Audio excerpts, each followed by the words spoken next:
Good morning, welcome to CATEX TV. My name is Frank Fortunato. Today is Wednesday, May 28, 2014. American Secretary of State John Kerry responded to Edward Snowden today on morning news programs in the U.S. Snowden yesterday had complained that he's stuck in Russia because the American government has taken away his passport. Mr. Kerry said that he'd have him on a plane today if he wished and would come back and face charges for treason. Mr. Kerry said that it was time for Mr. Snowden to man up and come back and face the music. No word yet from the high school dropout who's sitting in Moscow because he has no other place to go after his release of tens of thousands of documents into the public domain. Meanwhile, down in Bermuda, Endurance Specialty Insurance Company stockholders have signaled their displeasure with the compensation package of John Charman and other executives. In a non-binding vote, some 25 million or so of 42 million votes cast voted no to the executive package. Mr. Charman said that my 43-year-old track record of outperformance and my commitment to endurance and his shareholders speak for itself. Mr. Charman, of course, sunk a tremendous amount of his own money into the company and is on the hook to purchase more stock as time goes on.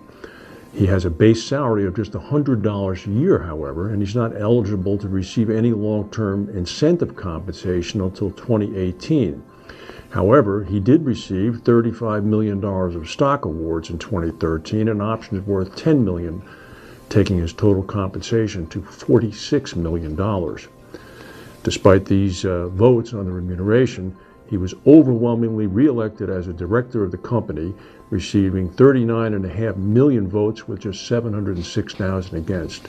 The Endurance stockholders know which side their bread is buttered on, and that would be John Charman's side. Lloyd's General Counsel and Chief Risk Officer Sean McGovern had a few things to say in the wake of the EU rightist elections over the weekend. McGovern said that 15% of Lloyd's premium comes from Europe, so the idea of leaving the EU would not necessarily be something that should be done. He went on to say that being able to do business with these European countries in one block as a single customer means that they don't have to go through regulatory approvals in each of the countries. He said it's an automatic right to do business and it's invaluable. More things to think about before Britain votes on leaving the EU.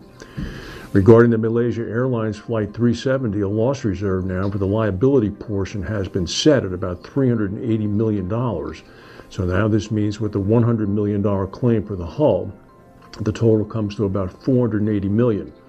Crucially, however, the $380 million, according to Insurance Insider, is not a figure that will be paid to the families of the 227 passengers on board. The sum that's earmarked for them is apparently between $190 million and $250 million. The $380 million does include pay for the exhaustive search and rescue operation for the missing airliner. It may be too light, actually. Look what happened with the Costa Concordia, although that was a much bigger operation after they easily were able to find it. As the Arctic ice melt accelerates, climate changes are well documented to even the average person. However, there's something else to worry about. There are trillions of pieces of plastic which have been frozen into the Arctic ice. Plastic apparently rides the seas at all times. There's a huge patch called the garbage patch, which is about the size of the state of Pennsylvania, floating on the surface of the water out in the Pacific. These are little beads of plastic, which are almost semi-synthetic fibers. They're released from washing machines and larger plastic items. They go into the storm sewers, into the rivers, and into the ocean. And eventually they end up somewhere, and they do get frozen in Antarctica. The damage this will do to the food chain is not yet calculated. There was a tremendous series of explosions and a large fire at a biodiesel plant in Anthony, New Mexico. It destroyed the plant completely. It was the River Valley's biofuels plant in Anthony, New Mexico. It's a town just across the Texas border. Nobody was injured, but the plant is destroyed. It produces biodiesel fuel from recycled food oil. And if you know anything about recycled food oil, you know that it's very high octane.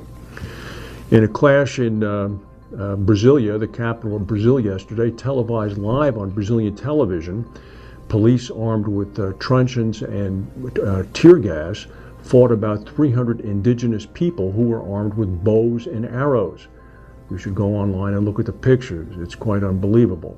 Police and horses with tear gas were fighting small brown men wearing loincloths with bows and arrows. They were protesting a plan by the Brazilian government to cut back on their tribal reserves. Now, those people, of course, were joined by what seemed to be a perpetually ready group of people protesting the amounts of money spent by Brazil on the World Cup. So it quickly became a large-scale melee, which lasted all day. A fire broke out yesterday at a South Korean hospital for the elderly. It ended up killing 21 people. The president of the hospital was televised apologizing sincerely for the deaths and for the fire. It's been a tough month for South Korea after the sinking of the ferry seawall off the country's coast, in which more than 300 people were dead. There was also a fire at a bus terminal near Seoul on Monday that killed 8 people. Preposterously, the South Koreans are not yet sure of the identity of the ultimate person who owns the ferry. Just today, French police arrested the daughter of a South Korean billionaire who is believed to be the owner of the ferry. French police say that a woman named Su Yomana was detained early today at her home in the Champs-Élysées in Paris. She apparently has been accused of embezzlement for a period from 2004 to 2013. It's hard to believe that they don't yet know who the actual owner of the ferry is. We don't usually do this, but we will in this case. All of you know who Rod Fox is. Mr. Fox is the founder and CEO of the broker TigerRisk.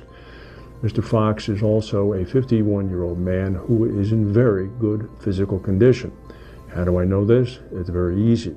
On May 17th of this year, on a date when I was with my grandson at the Ringling Brothers Barnum and Bailey Circus in Trenton, New Jersey, eating hot dogs, Mr. Fox was competing in an Ironman event called the Memorial Hermann Ironman event in Texas, about 25 miles north of Houston.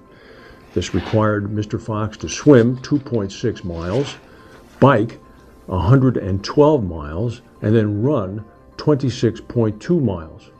Mr. Fox completed the Ironman and actually did pretty well. My hat is off to him.